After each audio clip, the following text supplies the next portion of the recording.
Hello, Andrew. Hey, Dusty. How you doing today? I'm doing great. How are you doing? I'm pretty good. I got a whole bunch of new things to keep me healthy. So it looks like we're assembling something today instead of actually building something. We're assembling a new machine for my workshop. It is a 2 horsepower dust collector. Why is this a necessity for your workshop? It's not a necessity so much as it is an added bonus for safety and health. It makes sure that I don't die prematurely from ingesting all the various glues and substrates that are between pieces of plywood or just general wood dust that gets into my lungs that never gets out. So I know you can hook this up to individual tools, but will it just like filter out the air in general? Can you turn on like just... No. So that's what the little green box is. That's what filters out there. This basically is a giant vacuum that you attach to any given tool at any moment. And then while that tool's running, it tries to suck up the majority of the air coming from that tool. Okay, so the air filter at the ceiling is like a normal air filter that you actually have to change filters in. Yeah, absolutely. It's got 2 filters. It's got a 5-micron exterior filter and a 1-micron interior filter. The 1-micron is cleanable, and the outside one is just basically like the filter for your air conditioner where you just throw it away. Yep, gotcha. And the really cool part about putting it on, you see the handle? Okay, yeah. So there's actually 3 blades inside. So it's blades? Blades, absolutely, like big plastic blades. So you know how a filter is kind of like this W shape over and over and over again? Yep. So there's 3 blades, and if I turn that handle, it actually knocks all the dust off of the inside of the filter, all the fine dust that's stuck to the outside. So it falls down? So it falls down into the bag. Interesting. Yeah, it's a pretty cool design. I spent a lot of time figuring out what will work best for my shop, and hey, the thing works again. Yeah, the Volkswagen thing does work again. A little bit of work, a little bit of money, and look at that. It just drives off into the part of my yard that it fits because there's not much more to it. So since you have that car in Florida, do you call it the Swamp Thing? It should be called the Swamp Thing, but it isn't. How heavy is that filter there? It's probably about 30 pounds, maybe 40. I'd say 30 pounds. All right. What are you suspending it with? I put some 2x4s in between the ceiling joists and just screwed them in, and then there's some hooks. It was all included hardware. Now, are you building stuff or just making dust? Both. Okay. I needed to build a clothes organizer so me and my wife could move out of our current bedroom. We're refinishing the house one room at a time, and we need to do the bedroom, so we had to empty out the closet. And in our bedroom currently, there's actually 2 closets, which is a lot of hung-up clothes.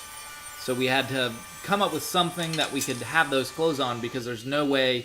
There are 4 closets in our house, and only one of them has a rack in it that isn't in our bedroom. The 2 in our bedroom have, places where you can hang clothes, but the other 2, one of them I just installed a rack in, and that's got all our winter jackets on it, and the other one has nothing in it. So I needed to come up with some way to hang up all our clothes so they weren't just sitting on the floor collecting dog hair till we were done with the renovation. You should write peekaboo on the edge of that saw so that when you crank it up. That would have been hilarious. Yeah. Next time, everybody, look out for the peekaboo next time. All right, I want people in the comments saying, "Why don't you write things on your saw so when you crank it up or don't?"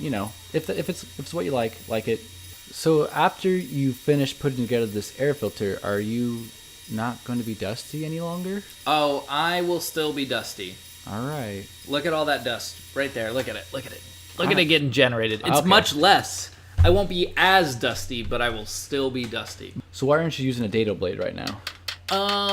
Because I was lazy. Okay. And the dado blade that I have plus my table saw sled probably won't cut that high. Oh, But the dado blade is like an 8-inch blade, and that's a 12-inch. Gotcha. And I didn't even want to do the math, so I just did it the hard way. And it took, 3 times as long, but no big deal. No big deal. Yeah. But you don't have to. You can edit that out. I can. Or I can show everyone the reality of making stuff, which is a lot of very kind of by the seat of your pants. I think this will work. Let's see if it works. Flip flops in the shop, huh? Florida. Okay. Air conditioner in the shop, huh? Also Florida. And The air conditioner in my shop is there not to keep me comfortable, but to keep everything in my shop from immediately flash rusting, because there's, on average, a 90% humidity rating in Florida. Well, excellent. I'm not complaining that it keeps me cool, but it does keep my tools from immediately just turning into piles of dust. So I didn't see it, but did you put a bar towards the top as well? I did, not when I was moving it and checking it for size, but once I got it installed in the place, in the room that it lives in, finally, I did install a second bar, and I also strapped a piece of plywood, so it is now a rigid square. So you see it walking around, but I had to do that to get it in and out of doors. Okay. But you can't see it in this shot, but there is another piece of plywood that is screwed into the top to basically brace that top from moving in or out so the bar can't fall out. But yeah, so those are all my wife's clothes being hung up on it, and there's another bar above where I hang all my clothes because she can't reach them, and I can reach them without a chair, but it was just very easy. All right, interesting. Is this like your end, or are you doing something with that? Oh, bubbles! Yes, it's the bubbles. I didn't read it.